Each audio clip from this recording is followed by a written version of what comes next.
What up, Marsh Pod? We got a great episode today. Recording this a couple days before. We're on Tuesday, but we're recording this Thursday morning.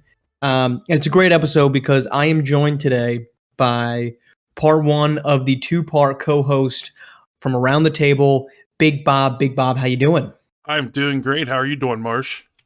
I'm fantastic. I am very happy that by the time this podcast comes out, we're going to be less than a week away from the start of the regular season because I don't know how many more days I can take of reacting to side cuts and signings and not anything basketball related content. It's just it's a shame we don't have like legitimate training camp or preseason drama to deal with because it's just tough right now, Bob. Yeah.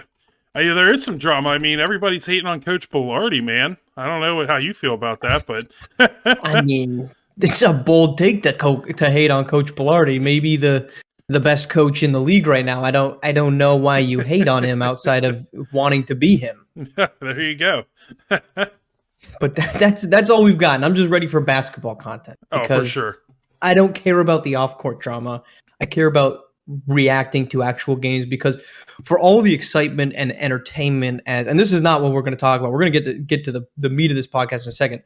But for all the off-court, I'm better than this guy, that guy's trash, I'm ready for it to be solved, right? I'm ready for it to just be like, you are or you aren't good. I don't care that it was a preseason game. These games matter now. So what you did in a preseason tournament 3-on-3 is pointless. You're just not good or you are good. I'm ready for that to be decided. Yeah, I'm real interested to see. Obviously, I think we know who the favorite is going into the season. I think it's clearly Bay Area Breakers. And that is because they won 5 preseason tournaments. Royce Anderson was in 6. But at the same time, like you said, it's 3-on-3 or it's 5-on-5 with no coaching, with nothing in place. So what are these guys going to do when they have somebody telling them what they need to do? And if they're not doing it right, they might find themselves not on the court. Right. And there's no bench too, right? So these guys are playing full games, which will take a parallel to the NBA. The Golden State Warriors are a 500 basketball team, but their starting 5 has the best plus minus in the NBA. That's essentially what the preseason was your best starting lineups all the time. Yeah. Now we're going to see the coaching, not only on your game planning, but also did you build out a roster that allows you to stay afloat when your best guys aren't out there? That's going to be decided, which is it's exciting. And I'm just glad that we're finally almost there. It's been a long run. Yeah, it's great seeing the 5 best players on your team out there for 10 minutes, but what are you going to be able to piece together in a 32-minute game when they're probably only out there for 3 quarters? Exactly. And in the interest of 5 best players, Bob's joining the Marsh Pod for a simple reason.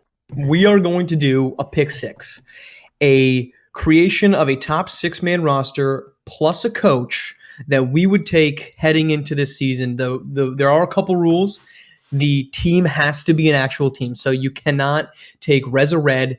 You can't take Trey Hyman. You couldn't take Tyson Simpson and just go all bigs. You have to build a roster that's reasonably capable of being out there. We're going like kind of all NBA style. Like, yeah, you could start Joel Embiid with Nikola Jokic, but we're not allowing it. That's just not the point of this conversation. So top 6 guys, we're doing a snake draft, and then we're going to add a coach at the end of this. On who we would take. We're basically the SimWorld governors, if you will. So, Bob, you're welcomed into the podcast. So I'm going to give you the number 1 pick in our pick 6 draft. Well, this is an easy one because I'm going to take the number 1 player in the country. I'm going to start my team with DJ Wagner of the Originators. It's DJ Wagner actually on the Marsh Pod. In case you haven't. Sorry, I'm going to take DJ Wagner. He gets a German last name on here. I can't. Every time I see it, I can't get it right. I cut you off. Keep going. No, he's the best player in the country for a reason. Watched him in all of his scrimmages, which I do think if any of our team is not watching the scrimmages, you are missing out on a lot. He's clearly the best player on the court every single time he steps on the court. But I also think that this leaves it open for a very easy pick for you. It does. And before we get to that, because I think it's worth talking about DJ Wagner here for a second, but The only disappointing thing I think about DJ is that we didn't get a chance to see him play all that much in these tournaments. He was very much aside, hey, I'm not playing in preseason tournaments at all. Very disappointed, in my opinion, not in him, just in the fact that we were deprived of great content and great wing play from DJ Wagner. No, absolutely. And I think the most disappointing thing for me is actually recently, I don't know if you heard that his high school team got kicked out of the state playoffs because of a little bit of extracurriculars. So his teammate sucker punched another player on the other team, and the other player defended himself, and Wagner went after him. Wagner, and I get it, he was defending his teammate, but it was his teammate's fault. Wagner didn't get any hits, so John Calipari's he's good to play for you next season. You don't have to worry about it. You don't got to suspend him for a couple games, but he needs to keep his head a little cool. Well, it brings me pleasure that SimWorld isn't the only place where 17-year-olds act foolish. Yeah. So that's a good thing. And you did mention he is committed to Kentucky, one of just a handful of guys in SimWorld Hoops that are in fact committed. It'll be worth watching as the season plays out where a lot of these top recruits go. But to my first pick, and I think it should be an obvious one, but if I'm completely off base, here we go. I'm going with Mackenzie Mbako with my first pick. 6'9" wing, extremely versatile, super high ceiling, committed to Duke, and the number 2 guy in SimWorld Hoops. I think the wing class, Bob, for SimWorld Hoops isn't nearly as deep. I think you can get guard talent kind of deep, sort of like you can get running back talent late in a fantasy draft. I don't think that's necessarily true for wings, especially a wing like Mbako, who sits at 6'9" and is incredibly versatile. Absolutely. I'm going to go ahead and cross him off my list. That was not the pick I expected you to take, No? but I'm sure I probably am going to expect your next pick since you do get to go again. Yep. But no, I think Mbako, I think he's clearly a top 3 player. His size and his range, I don't know if there's anybody else in SimWorld with the combination of size and his range. His size is going to create mismatches. Honestly, he's a kid that could probably play shooting guard for you too. He's just that good. He can play the 2, 3, or 4 for you. I think Coach Bilardi and Gotham 5 are going to probably play him at the wing, but that's a solid choice. He was definitely on my list. and the great thing about him is at 6'9", 210.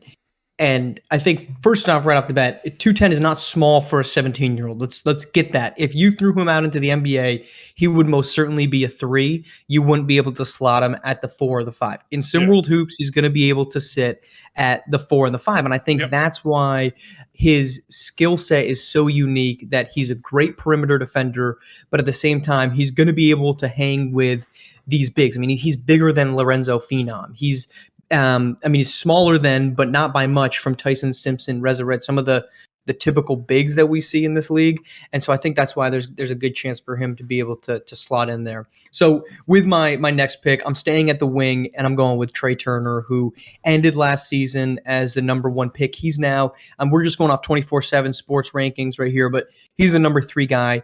Deadly shooter from deep. There's a couple of holes in his games from is he going to be able to be a playmaker on his own? Can he create for others? But great defender, 6'4", 195. He's not going to get bested by a lot of the wings in this league, despite being at 6'4". And I think it just gives me, if I've got Mbako and Turner on the wing, I've got a ton of shooting, and you're just not going to get past me from a perimeter defense standpoint, in my opinion. Yeah, no, for sure. And again, another one I'm going to take off my list, but I mean, if it was not for some of the top high schoolers jumping in the SimWorld Hoops, Trey Turner would still be the clear-cut number 1. Unfortunately for him, players like DJ Wagner and Mbako, Bronny James have jumped into SimWorld Hoops, and he's just going to be bumped down because of that. I expect him. I'm not sure what I expect from him this season, but I expect him to be one of the top scorers. I'm on the fence with Southeast Select personally. I'm not sure what coach is going to do to put them in a good position, but I do know that as long as Trey Turner's on the floor, hopefully whoever they go up against has a good perimeter defender because he's going to burn you. Yeah, I think that the fact that it's just Trey Turner does give me a lot of pause, but the fact that it's Trey Turner also gives me a lot of confidence that they can be a legitimate threat in some capacity, and that's why they were in my pointless power rankings top 10 because of Trey Turner. I think all of these teams have like one or two of those guys. I don't want to give away all of them because it might show my hand down the line, but there's guys that are legitimately talented enough to carry a team single-handedly. Trey Turner's that guy. Oh, absolutely. Well, speaking of somebody who is talented enough to single-handedly carry a team, to stop you from stealing any more of my picks, I'm going to go ahead and go with Tyson Simpson. Okay. Okay. He's probably, or can be, the most skilled big in all of SimWorld. They're physically more intimidating players out there, but unfortunately, I don't think he was put in a good position last year with the North, but he still was able to show how good he was. I think the offense needs to pretty much flow through him, and if it does, then that's a pretty scary team. Yeah, I mean, I've said a little bit about Tyson Simpson that I watched one of the games, I can't remember which one it was, and he was a complete non-factor on the offensive side of the ball. And I think a lot of that was due to it being preseason games and there not being a coach to draw things up, but he just wasn't very assertive in trying to get the ball in those 5-on-5 really. I mean, the preseason tournaments, but for lack of a better term, they really are pickup games. But you're right. I mean, he is the type of guy that I am not going to have to worry about anything from a defensive standpoint about what Simpson is bringing to the floor. He is, I mean, first off, at 7 foot 240, he is already the size of an NBA big. So he's well bigger than most of the bigs that he's going to face in SimWorld hoops. But he's so dynamic on the defensive end that it almost can completely shut off the paint when he's out there. So you have to play a game that says we're just going to put 5 shooters on the floor to force Simpson to make a choice, and we just hope we can make you pay with enough threes, because otherwise Simpson's just going to beat you anytime on the defensive end you try to go into the paint against him. Yeah, absolutely. And I think one of the biggest things, then you brought it up in a preseason game, how offensively he was a non-factor.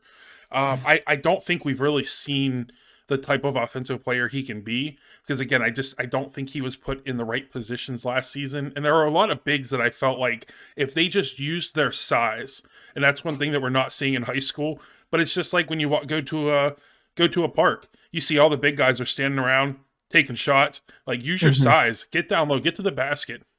And I think hopefully this season we're going to see some more of that. I can see that as a valid concern for him. But as long as we have a coach who is putting him in the right position, I think he'll be all right. But I'm going to take my next pick, and I'm going to have to go with... I hate to do this. It hurts. Oh, God. It hurts. Mama. I'm going to go with... Mama, there goes that man. I have to go with Bronny James since he's still there. As much as I rag on him for who his dad is, he's still a talented player. I'm not willing to say he's the best like some people are. I do think that we elevate him a little bit because of who his dad is, but he's still been extremely talented. Some of the plays that he's made, his aggression to get to the basket, something that I really didn't expect to see from him because of his dad being soft. But yeah, I have to go. Bronny James has got to be my next pick. He really impressed me, and I think I've said this before. I don't know. It means one of two things how well he played. Either he got a lot better, or the talent level that he was going up against just was not up to par in comparison to what he's been dealing with in high school. My hope is that he just got better. Yeah. Because there were games, especially in the Golden Gate Showdown, he was just unstoppable. I mean, he shoots 8 for 11, 10 for 14, like these high volume and high efficiency numbers that he's just not profiled traditionally as. Yeah. Where he's really great is as a playmaker, and he continues to show that. But if the glimpses of that offensive efficiency are legitimate, because athletically he looked maybe the best athlete on the floor, Yeah. It's a scary combination of what he could end up being when this thing starts getting rolling. Yeah, and I think probably the biggest concern that I have is how is he going to fit with all of the again, it kind of like a Bay Area Breakers, like they do have all this talent. Is that going to hurt them? Is it going to water down their stats? Because people look at the stats, they'll look at the stat line. They don't watch the game and see the finer things. Like they're going to look at it and say, well, Bronny James only did this, or somebody only did that. And it's because they're just looking at the stat line. I'm concerned that maybe having too much talent is going to hurt him on that team. Yeah, I think, like you said, both Bay Area and Showtime have so much skilled players that to me it makes me question what exactly the numbers are going to look like. And I when I was predicting top 10 guys, I said that who I thought was going to be the first player to kind of jump into number one. And again, I was going off of 24/7. Who could take down DJ Wagner?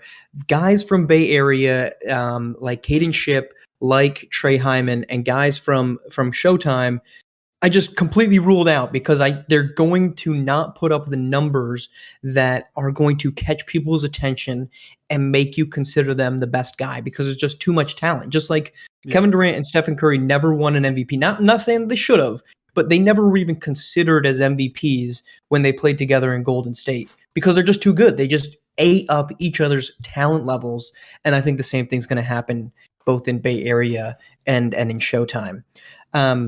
Okay, so before I get to my third pick, we'll come to an agreement because we didn't discuss this.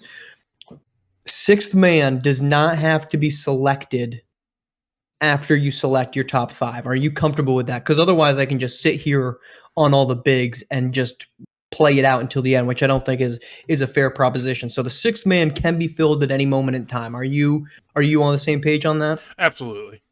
Okay, just wanted to make sure. So with my pick then, I'm going to dig a little deep for my first guard pick, and I'm going to take Jace Miguez. And it's probably not the top guy on your board, and he's definitely not the top guy on many people's boards. But I love his playmaking ability with the basketball. Lone Star, and this is not a topic for both of them, but H-Town Hoopers, just the Texas basketball waters were spoiled and completely ruined this offseason and into last, where there was just no consistency with the coaching and with the roster makeup. Jason Miguez is the type of guy that you can plop down in the middle of Lone Star Basketball Club and say, we've got him. He's a pillar. The water can flow around him. We're going to be okay. He is that skilled of an offensive creator, in my opinion. I can't wait to see more of him because this is going to be a hot take because this guy, Jace, is not ranked on 24/7. He's not ranked on SimWorld TV's top 50. He is number 35 in the ESPN ranking, so I'm definitely digging deep for it. But it's kind of this high upside buy that I'm going with him because I just love what he does with the basketball. Yeah, I mean, you said his name, and I kind of had to look at my notes, and I still couldn't find him. So I'm gonna take your word for it. Something I don't normally do, but I will this time. We're gonna see how right or I am on that one. But building out a roster, I've got two great wing defenders who are both great shooters, and I needed to add a playmaker, and I think that's what Jace Miguez is. And I think I'm hopeful that he proves this pick wrong because obviously there's a ton of guards still on the table that could probably do the same thing. So with my next pick, I'm actually going to stay at the guard position and maybe take somebody that was probably a little further up your rankings, and I'm going to go with Mikey Williams out of Best Coast Basketball. Mikey right now on 24/7 ranked number 9. actually a spot behind his own teammate Lacedarius Outlaw, and I've been a big Lacedarius Outlaw fan. But I just love the playmaking that Mikey Williams brings to the floor. And the same thing, we're building out a roster that we think can coexist with two great shooters, and I've got two great playmakers in the backcourt that can kind of handle the playmaking duties for me. And I think Mikey Williams, in and of his own right, in a vacuum, is still an incredibly talented basketball player. No, for sure. I think it was a great pickup for Best Coast. It's going to be real interesting to see them this. I want to see how him and Lacedarius Outlaw coexist, because I know I'm really down on Outlaw with the way that the end of the season. I mean, really, it was the second half of last season went for him, and I kind of felt like they wanted to blame injuries. He wanted to say he wasn't injured. I don't know what happened to him. He was trying to give away that number one junior spot when we had that last season, and nobody wanted it until Trey Turner finally went on a run there at the end. But I want to see how those two coexist, because Outlaw's obviously, he's a big personality. And Mikey Williams, just in general, he's a great player.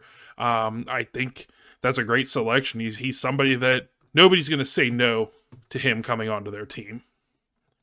I agree, and you're right. The big part of me taking Mikey Williams over Lacedarius Outlaw at that spot is for that reason specifically. I mean, he burst off the scene with like 2 or 3 30-point games, or 2 or 3 just massive scoring games last season, and then he kind of just rode that as his momentum through the rest of the season. Like, he didn't really match those early season performances to the point that you were like, yes, this is legitimately, like you said, the number one junior. He just was kind of there by default because no other juniors, like Caden Shipp was falling off. Trey Turner really hadn't erupted to the point that he ended up doing. Lacedarius Outlaw was just kind of like, well, yeah, I mean, he was good to the beginning, so I guess just by default we'll leave him there. And he just never proved to be really that guy. But when he was on, scoring-wise, the ability to get to the hoop, the ability to shoot it from beyond the arc was really elite. No, absolutely. That's Best Coast. I think they're going to go under the radar for a while, just because there's so much talent on the East Coast. Like, we keep talking about, and there's talent everywhere, but the teams that we keep focusing on on the West Coast, you got the 2 Cali teams. Nobody's really talking about anybody else. But then you come over to the East Coast and you have at least 3 of the top coaches in Coach Dodge, Coach Murray, Coach Bilardi. And it's just, there's so much talent over here that I don't remember where I was going with that. So we're going to go ahead and we're going to keep on going. I'm going to go with my 4th pick. I like it. I don't know if anybody noticed this, and I'm going to cheat a little bit. Although I picked my center, I'm going to pick for my 4 spot a wing. A guy listed as a wing. Don't shoot the messenger. I know where you're going with this. Don't shoot the messenger. You said we're not going to go with all these bigs, but Trey Hyman is listed as a wing. I was hoping you weren't going to take him, and I was going to be able to slide in with him as my. It's a great pick. I have to. He's listed as a wing. 6'10". He's so talented. I mean, and the scary thing is, as talented as he is, there's even more talent on that team. I think he's going to end up as one of the top 5. Well, I mean, if he's going to be listed as a wing, he's going to end up as a top 5 wing by the end of the season. Well, he already is. He's already a top 5 wing. He's still going to be there at the end of the season. But that whole team came on and just blew everybody away. I will say I've been following one rule for myself, is I'm not going to pick more than 2 players on one team, which I haven't done yet. However, well, before I make my next pick, I'll let you talk about Trey Hyman a little bit.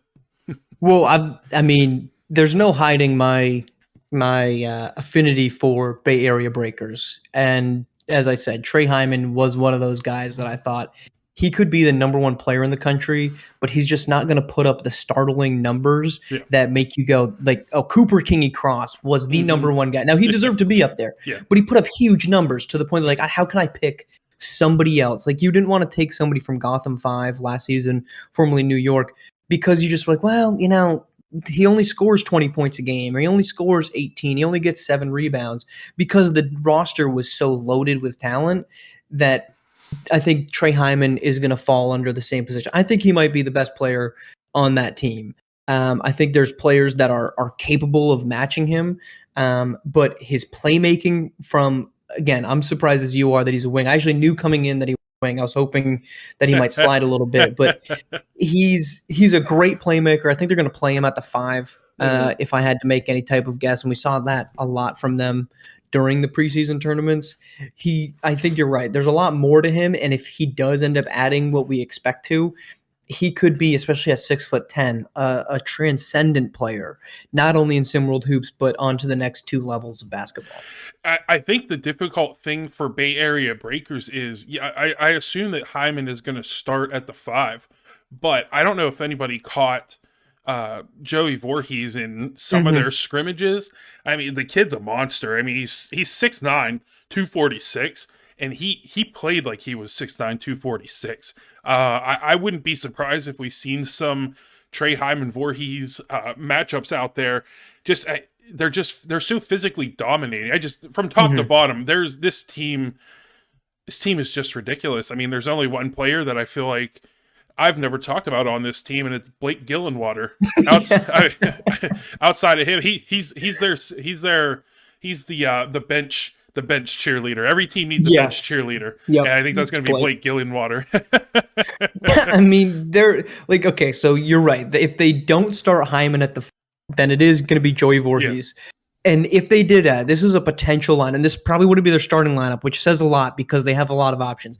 But you could go Joey Voorhees at 6'9" at the 5, Trey Hyman at 6'10", 240 at the 4. You could throw out Royce Anderson, 6'6", 183 at the 3. You could go Xavier Pope at 6'6", 213 at the 2. And then it's your pick of Caden Shipp, who's 6'4", 200, Ronnie Shanahan, 6'3", 185, Curtis London, 6'5", 200, or Dime Hardaway at 6'2", 196 for your point guard. I mean, those are going to be the size of a lot of 2 guards in SimWorld hoops, and Coach Pope is going to be able to play that guy as a point guard. Yeah. I mean, this is disgusting what he's put together from just a absolute size and strength and versatility roster.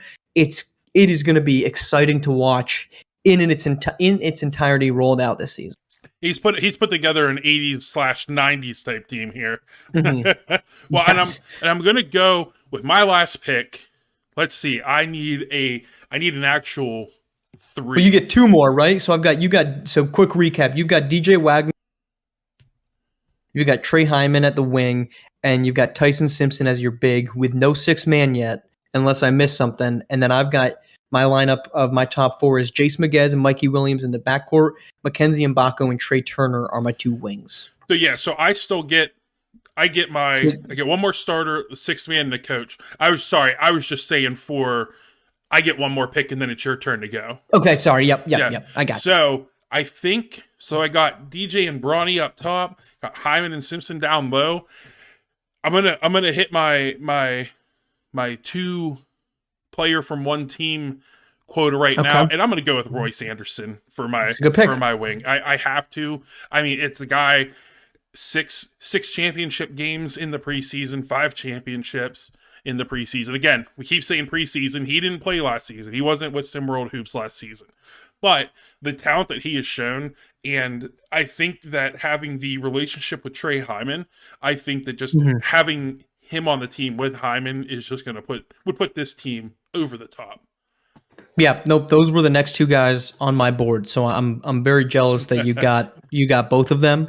I was hoping you might let one of them slip. Maybe you'd go for your 6 man. But no, I mean Royce Anderson. He's already given me Robert Horry vibes, just because he just seems to be around winning. I mean, Robert Horry won 7 rings with the Lakers, the Spurs. I know there must have been another team in there, or I imagine, and I just can't think of it off the top of my head. But he just was around winning, and that's kind of the same way with Royce Anderson. He is around winning. Where he goes, he lifts his teams to higher levels, and that almost sounds like a dig. Like, oh yeah, this guy's a great, like, hey, we're gonna bring him in off the bench, and he's just gonna be that great piece. No, he's a great shot creator. I think he's a great 3-point shooter. I think he's a very good defender. He brings a lot of the pieces to the game. And then at 6'6", 183, as you try to project him through this season and into the next couple, when he's 18, 19, 20 and above, 6 foot 220 pounds. I Yeah. mean, that's a scary physical presence when you add in all of the skill sets that Royce Anderson already has. It's a great pick because he's a great player.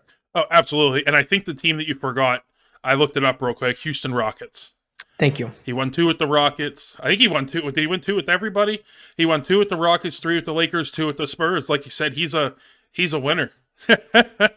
And that is Royce Anderson. I'm not gonna bore the audience with great radio and look up every single roster that Royce Anderson was on, but I feel relatively confident that during the preseason the rosters weren't identical every single time. I know his first one was a 3v3, which goes to show that he doesn't have to be in a very specific environment to be the type of player that lifts a team into championship contention. He's able to do that from the get-go. And I think that's why it's a great pick. And like I said, it's a great player. Okay, so you're starting 5, as I've got one more pick before my 6th man. We'll send it back to you for your 6th man, and then you'll get the first pick at the coach. You're starting 5 in the backcourt, DJ Wagner and Bronny James. On the wings, Royce Anderson and Trey Hyman. And then at the big, Tyson Simpson. Mm-hmm. And then my backcourt is Jason Miguez and Mikey Williams. My wings are Mackenzie Mbako and Trey Turner. And then I'm going to go with my big, as this is a toss-up. I've got 2 guys in mind, and I'm not choosing to go with the big just because, but I'm going to do it anyway. This is a tough one, and I've been contemplating between a pair of guys, and I don't think it's too difficult to figure out who the guys are. But I'm going to go with Henrik Vekic as my big. Yeah. He is a great scorer at the center position. I'm not saying this because they're white Europeans, but he's a playmaker in the vein of Nikola Jokic. And I think he's just a guy that's going to raise the ceiling of SimWorld Europe to a point that I don't think we've necessarily gotten a great opportunity, especially last season, to profile and see some of the the international talent. I mean, Africa makes their run and they win the whole entire SimWorld tournament last season, the postseason tournament, and we still aren't giving them any respect. And it goes a long way to show I just don't think we've been able to see the depth of the talent that exists on the international scene. And I think Henrik Vekic is the first player that kind of starts breaking that down and makes us pay attention to the players that are there. Yeah, and I think it was really difficult last season to gauge any of the international teams. Like we just didn't get enough of them. They said SimWorld Africa made their run. They won the international SimWorld Hoops International Tournament. They went and beat at the time Pacific Northwest. Yeah. Now Cascadia in the little international championship versus just the regular SimWorld Hoops champions. So we aren't giving them the respect. I understand why, because the thing that really stood out for Africa, I know we're getting away from your pick here a little, but what really stood out for Africa last season was their size. They were bigger than everybody else. This season, I think every team, they're trying to match them. They're trying to take a little bit of Africa. Every team has a 6'10", 7-footer, 7'1". Like I think Africa is probably going to come back down to earth. But like you said, I think most international teams, maybe 5 games we got to see them. SimWorld Europe was a huge disappointment. Before the season started, we had the international rankings, and they had 5 in the top 10. At the end of the season, they had 1.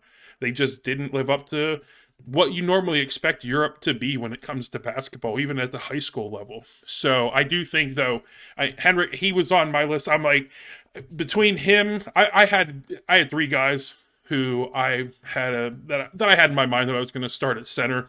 I think just for me, though, I like the bigger bigs for center. So that's why I went with Simpson. But in fact, he was going to probably be my number 2, no less than he was top 3 for me. So I think it's a great pick. He's going to elevate Europe beyond, like you said, beyond what anybody could have ever imagined. But we'll see if they're able to even make it out of their division, though. Yeah, I mean, that's probably going to be the hardest part, right? The way that these divisions are now kind of realigned, and to give those at home, I'm just going to pull them up. So they're in the Arctic division. So they've got to go against Cascadia, who has been built almost quite literally from the ground up in a very short amount of Yep. time. They've got Reigning Trays, the originators, Bad Boys Basketball, and the North. I mean, Yeah. there is a ton of talent that they're going to have to go through. And I don't think that that's the only division that's difficult, but it's No. one of only two that has 6 teams in it, which isn't going to Yeah. make life any easier Oh no. for them to get out of there. No, absolutely not. Like, this is going to be one of those divisions. Like, I envision it being a 2-team race in this division, but I can also see with the teams that are in it, them all beating each other up. It's going to be similar. Off the top of my head, I can't think of what Gotham 5's division is. I can see them all beating each other up. It's just, there's so many. When you think of the West Coast, Bay Area Breakers and Showtime Basketball, it's them two, and you really don't think of anybody else. And then you have, like you said, the Arctic Division, Gotham 5's division. They're going to beat each other up. And I won't be surprised if we have a ton of 500-ish teams who are making it to the race to 1. So, but yeah, no, again, I'm going to say it again. Vekic, great pick. I would love to have him on my team. Might have been my 6th man if you hadn't taken him as your starter. So. All right. Well, with that in mind, and I think the 6th man it's a tough spot because it's almost one that you don't necessarily want to take a guy that's going to go out there. You want to find the guy. I know the 6th man, the common one is let's go get a shooter. Let's go get a guy that can give us 18 points and fill up the box score and just do the things that keep us close in a game. I prefer, and look, I'm sorry I'm a homer in almost every time that I bring up a team, but the 6th man role that Andre Iguodala played during those peak Warriors, to me, is what he should have gotten a 6th man of the year award during that time. But he never had the stats that people, and I think it's changed a little bit, but not a ton, that people point to and say, that's what makes a 6th man a 6th man. He doesn't score a lot, but he's going to be a versatile defender. He's going to go out there. He's going to score when you need him to, but he's not going to break up the flow of the game in order to make the scoring and the points come to him. Instead, he's going to do what you need him to do. He's going to lock down somebody. He's going to be athletic enough to make a big play. He's going to find the open man. And hey, look, if the shot needs to go to him, he's not going to be afraid of taking the shot. And that's not my way of describing a person. It's my way of saying that's what I kind of envision in a 6th man. And that's why I am going a little deeper cut on this one. And I'm going with Syer Matthews because I think he does all of those things for Gotham 5. He's a great offensive creator. He's a great perimeter defender, and he's a great athlete. So what I'm going to get from him is if I plug him in for, let's say, using my roster, Jace Maguez, I know my game doesn't suddenly change because Syer Matthews comes out and says, well, I got to score 15 points in the next 7 minutes to prove my value. Same thing for Mikey Williams. He can step out there and he can keep you in line with what you're trying to do. He's a little smaller at 6'1", but it's the same thing with having a little bit bigger guard.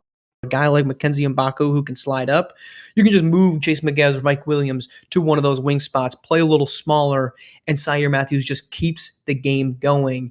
And then again, that he can be your point of attack perimeter defender. I think that's what his ceiling is as a defender. That's what you need when you bring in a guy off the bench. Yeah, it's great if you get 18 points, but if he's just going to be a paperweight, or he's going to be a not even a paperweight, a piece of paper on defense, if he's Trae Young level defense, then he's going to be giving up just as many points as he's scoring for. Yeah. No, absolutely. And that's the tough thing about the 6th man is it is typically, one, Andre Iguodala, I'm a 76ers fan. So happy that he finally happy when he won a couple rings with Golden State. I wish he would have got one with the 76ers, but we don't know how to run a franchise, so it's not surprising to me that he didn't. But it is, for me, when it comes to 6th man, I think rather than... There are a lot of good talent still, obviously, on the board for us. There are players like, I'm just going to name drop a couple, they're not going to be my 6th man, but I would love to have Lorenzo Phenom coming off of my bench. That would be amazing. Aaron Payne, like you said, Texas, they have a ton of talent down there, and Payne is super underrated. He is a great defender. Would love to have him on the team. My personal favorite from last season, Fernandez for North Edgar. America. Edgar Fernandez for Yep. North America. Pure scorer. I'd like to see more aggression from him, but just a great player that I would love to see. But I want those. I want the guy that's going to step out on the court. I guess Fernandez to me falls into this, but he's still not going to be my pick.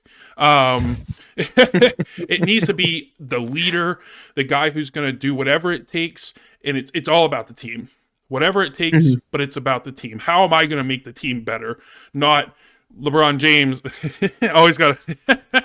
He lives rent free. I don't know if you guys noticed this or not. He doesn't pay any rent in my head. He goes out there and he's always. It seems like nowadays, I guess he's ring chasing. Who wouldn't at that age? Sure. But he's out there. How can I look the best? And I want the guy who wants to make his teammates better. So for me, this is a little bit of a tough decision, but I want to go with Malik Drayton for Heartland Zombie Stars. He's very vocal, and he is willing to do whatever it takes for his team to get them to win. He's a wing, 6'4", 192. He's from Chicago. I just think overall, he's played really well for them. He was named their team captain officially, I believe. So I think he's going to be he's been a great leader for that team. I don't think he has been a great leader for that team. We obviously have conversations and we get to listen in a little bit. We're like flies on the wall. So I think Malik Drayton would have to be my sixth man, which I think I'm digging. I know some people might, again, I left a lot of talent out there. You left a lot of talent out there with your pick, but we both want somebody who's going to go out there. They're going to be able to lead, because when the backups are on the court, you don't want five backups just running around with their heads cut off. You need that person that's going to be out there, who's going to be vocal, who's going to tell everybody what they need to do or get them in position for to win the game, and make sure that you don't give up too many points while your starters are getting a rest. And I think Malik Drayton would be perfect for that on my team. Yeah, I think what's unique about Drayton is he fills the role that you would expect him from a 6'4" guy, like you mentioned, as an offensive creator. Where he doesn't fit any mold is that he's a really good post defender, and it's not something that you'd expect from a 6'4" guy. And what I think that makes for a great six-man pick is that you don't have to think about, okay, where am I in a perfect world? Your starting five are your five most flawless players. Now, that doesn't mean they are flawless, but just the closest to it. By being a guy who at 6'4" can also be a capable post defender, he allows you, whether it's your team or if it's, in this case, Heartland Zombies, he allows you to say, okay, we can play around with some maybe more flawed players, but maybe players that we just need what they bring to the floor. For example, Brian Webb is probably Heartland Zombies' best shooter as we enter the season. But Brian Webb isn't a great defender at 6'3", 195. You can still have a guy like Malik Drayton say, you know what, we're going to bump him up so we can keep a guy like, let's say, VJ George, who is a good post defender, out on the floor. It keeps us coherent despite having two guys at 6'3", 6'4" in our backcourt. We don't lose a ton of post defense by doing that.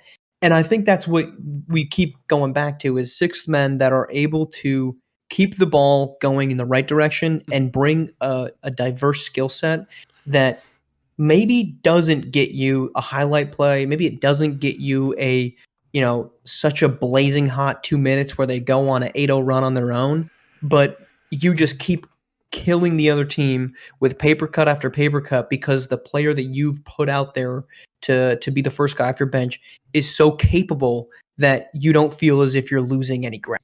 And I think that's what Malik Drayton is. Yeah, and I think the interesting thing is a lot of people don't know, one of his inspirations was, and it's surprising to me, was Gary Payton. And I think I see a little bit of later in his career Gary Payton in Malik, because Gary Payton was known as a big trash talker early on.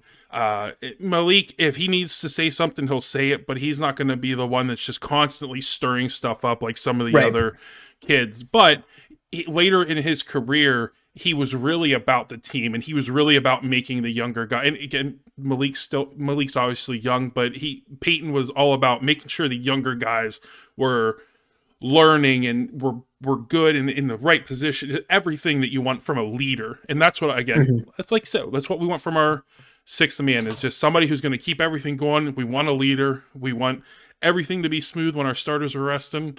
And yeah. All right. What is your coach? I have a feeling I know.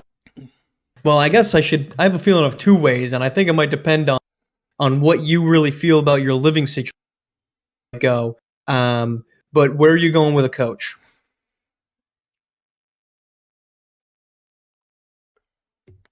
It's really an easy decision for me, and I'm going to have to go with the Zen Master, Coach Tim Belardi. Just what I know that they're really dogging on him right now, and I guess it's kind of like me with LeBron. Like, when somebody is the best at something, people are just they're gonna hate for no reason. And Coach, to say he's overrated, and he had all this, those kids never, he inherited all this talent. Those kids never played together before in their life. And he made those players, it's obviously 50-50. The players have to put in just as much as the coach puts in. But he put those kids into the best position. SJO and CMJ for sure was not, he was not supposed to be what he was at the end of last season. We had, and I'll bring up Coach Murray because he's a great coach. I'm sure that's probably going to be your pick, or he's at least in the conversation for you. Yep. Cooper Kinchy-Cross was not anywhere near being the top player heading into the season last year. And nobody was talking, oh man, that kid, he's going to put up 30 points. Nobody thought, if anybody thought he was going to put up 15 points a game, I'd laugh at them. But we have these coaches that just know how to put all these players in the right position.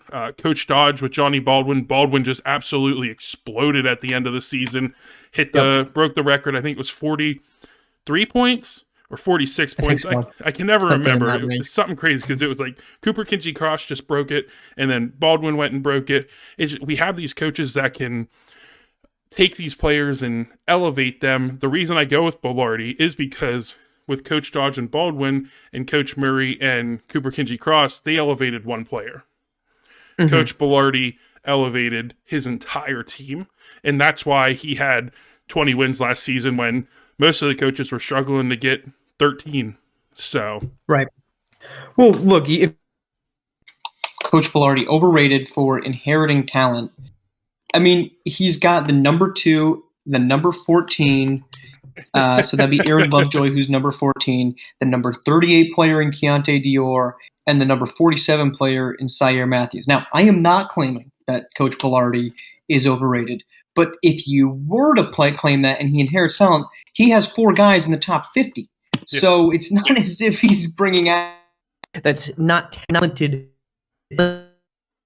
incredibly talented. But to me, what makes no sense is that entering the season, he had Shea King as like the guy. Yeah. You looked at that roster, and sorry, my mic came unplugged there. But you look at that roster and you say, that's the guy that New York is going to turn to. By the end of the season, Jai Edge, now at G League Ignite, was a 12.44% shooter. You mentioned Steven Johnson-Odom, who became arguably one of the better bigs in SimWorld Hoops basketball. You had Chance Milton-Jones. He was taking guys that, as you said, were literally nothing. Were not expected to be anything, and should have, if not for understandable, they got upset in the tournament, but they became a really good team. So I think the overrated takes are just foolish by any sight or any imagination. Okay, so now you've got yours. I'm not going to explain the two sides just yet, but I'm going to go with my coach. And you did you stole a little bit of where I was going to go with it, and I will say this because I think it's worth bringing up. A part of me really wanted to go with Coach Pope at Bay Area. Yeah. I really wanted to go that way. The reason I'm not going to go that way is because we just haven't seen him actually coach. Yeah. Is he a great recruiter and an assembler of talent? Absolutely. That's not a question. Yep. But we just haven't seen what he's done as a coach in the flow of a game. And for that reason is why I am going to go with Coach Murray at Run DMV. Beyond the fact that he developed great talent, he also put his teams in positions to win. Sure, some of that was due to the fact that he had a great player. And look, if we want to call this, again, not calling either of these coaches overrated, but if we want to call Coach Bilardi overrated for inheriting talent or relying on one guy, Coach Murray's a guy that's in the same boat. He relied heavily on Cooper Kingy-Cross, but he also developed Cooper Kingy-Cross into Cooper Kingy-Cross and then realized what his opportunities were with him at his point guard. And so that's why I'm going with him. He understands the talent that he has on the court, and how best to utilize it to create wins. And they won a ton of games. It's the same thing. It should have been New England, New York, and Washington, 3 of our 4 teams in the Final Four, and it wasn't. Yeah. But that's just an incredible season that Coach Murray had last season, both from a development and then actual execution standpoint. Yeah, it's hard to go. It's hard not to pick one of them two. And the tough thing is that I don't want the other coaches to think that we're not giving them the respect, like the Coach Popes or the Coach Smiths or anything like that, or the Coach Lasters, whoever. But yes, they are clearly great recruiters. But like you said, we haven't had a chance to be able to see what they can actually do for a season. And with the ground zero season, we've seen what Coach Bilardi did. We've seen what Coach Murray did. We've seen how they developed these players. So it's really easy for us to say they're the 2 top coaches right now. Somebody needs to unseat them. We can't just give it to somebody because they brought in all this talent. Do I expect Bay Area Breakers to flirt with Coach Bilardi's record from last season? Absolutely. I would not be shocked if they break his record from last season, but we haven't seen them actually get together on a court with 2 coaches going back and forth. When Coach Bilardi and Coach Murray played each other, it was a chess match. When that entire again, the whole East Coast, like you said, it was New England, New York, Washington. When they got together, it was like a chess match, and we haven't been able to see. When we get to see Coach Smith and Coach Pope taking their 2 teams in California together and see what they can do when it comes to the X's and O's, I will start moving them up my board. I mean, honestly, Coach Pope is already up. He's because of the way he recruited, he's already up my board a little bit more than probably should be. But I want to see the X's and O's. I want to see them going up against other teams. I don't want to just see 5-on-5 pickup games or 3-on-3 pickup games, and because the coach isn't really doing anything. So Murray, Coach Murray, great pick. Can't go wrong with that one. No, well, I appreciate that. So these are the starting 6 or the starting 5 with a 6th man and the coach. We'll start with you. It's DJ Wagner, it's Bronny James in the backcourt, as we've said, Royce Anderson, Trey Hyman, Tyson Simpson, and then Malik Drayton as your 6th man with your head coach of Tim Bilardi. On my side, Jace Maguez and Mikey Williams in the backcourt, Mackenzie Mbako and Trey Turner, and then Henrik Vekic as my big, Sire Matthews at the guard, and then Coach Murray as my, obviously, coach. Before I let you go, and I appreciate you coming on and doing this exercise, and I think it'd be interesting to do it again midway through the season and see who changes. What does the team look like differently? What guys are kind of added into that mix? Yep. But were there any players that you expected to go either on my side or vice versa that didn't? I mean, I think the clear one is that Phenom is not on either of our teams. It's hard because when you start building a team, I would have loved to put him as with the way that he plays, I would love to put him as my 4. But we obviously had our parameters that we put together where we didn't want to have all these bigs because that'd be easy. Because to me, Phenom is Dirk Nowitzki. And Nowitzki, great shooter. I don't want to call Phenom a great shooter because he is, but that's not what I want in my bigs. That is not what I want in my big. I want you to get to the hoop and just dunk. I don't care. Just dunk. But yeah, Phenom, I think Phenom is the biggest one. Off the top of my head, I don't think I'm missing any off the top of my head that I think that either of us really missed. Is there one that you're surprised that didn't make it? I'm not surprised because I had the opportunity, obviously, multiple times. But Caden Shipp, just considering everything he's done, but I still have, much like Darius Outlaw, kind of a sore taste in my mouth from last season, Yeah. and kind of what he didn't do. A player I was really close to taking when I was at the big position was Reza Red. Yeah. Yeah. And he's deserving of being there. The only reason I didn't was I just love the game that Vekic has. So he was up there as well. But I think, we got just about what 8 of the top 10 of 24/7's top 10 players. And then, I mean, even so, we're preseason. So half of these guys are rising up based off of preseason games. Yeah. So, there's guys, and I think it's why it's good that guys like Bronny James, who are ranked low in 24/7, Malik Drayton, who's ranked low, Syer Matthews, Jace Maguez, guys that aren't really at the top. I think it says a lot because there is a lot of talent. It's not looking at the top 10, the top 15 and saying, okay, we have a pretty good idea that those are the guys that exist in this league. There's a lot of talent the further you look down, and it'll be interesting to see who amongst them rises the way guys like Johnny Ballgame, like Cooper King and Cross, SJO, CMJ, the way those guys kind of rocketed up very quickly. It's going to happen again. And it's almost just like you're just trying to pick a good stock right now, and you hope you pick the one that makes that rise up the rankings. Yeah, and I think thinking about it more, heading into this, I immediately cut one player out, and I wasn't going to pick him because we really didn't get to see much of him, but it was Richard Hennessy.